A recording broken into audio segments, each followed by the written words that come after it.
ఖమ్మంలో భూదాన్ భూముల బాధితులను ఎంపీ ఈటెల రాజేందర్ పరామర్శించారు. హైడ్రా మూసీ పేరుతో అక్కడ భూదాన్ అక్రమ గుడిసెలు అంటూ ఇక్కడ ఇల్లు కూల్చివేస్తున్నారని ఫైర్ అయ్యారు. పేదల కళ్లల్లో మట్టి కొట్టిన దుర్మార్గపు ప్రభుత్వం అన్నారు.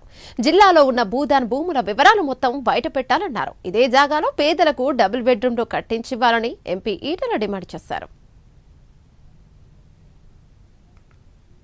నగరంలో వేలాది మంది పేదల ఇల్లు కూల్చే ప్రయత్నం చేసిండ్రు.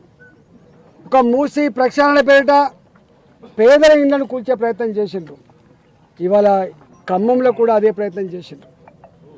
తెలంగాణ మాత్రమే కాదు, ఇవాళ హైదరాబాద్ లాంటి నగరాల్లో ఆనాటి సమైక్య రాష్ట్రానికి సంబంధించి శ్రీకాకుళం, విజయనగరం, ఇవాళ కర్నూలు, కడప, తెలంగాణ ప్రాంతం నుంచి వెళ్ళి పొట్ట చేత పట్టుకొని కన్న ఊర్లో ఉపాధి లేకపోతే కనిపెంచిన అమ్మా నాన్నను అక్కడే వదిలిపెట్టి కన్న పిల్లల్ని వేసుకొని హైదరాబాద్కో, ఖమ్మంకో, వరంగల్కో, కరీంనగర్కో వచ్చి పండ్లు అమ్ముకొని బతికేవాళ్ళు, పూలు అమ్ముకొని బతికేవాళ్ళు, కూరగాయలు అమ్ముకొని బతికేవాళ్ళు, 10 ఇళ్లల్లో పని చేసుకొని బతికేవాళ్ళు, 10 ఇళ్లల్లో బట్టలు ఉతికి బతికేవాళ్ళు, ఆటో నడుపుకొని బతికేవాళ్ళు, రిక్షాలు తొక్కుకొని బతికేవాళ్ళు, ఇవాళ షాపులలో పనిచేసేవాళ్ళు. వీళ్ళంతా వాళ్ళకు ఇల్లు కిరాయి పే చేసే కెపాసిటీ కూడా ఉండదు.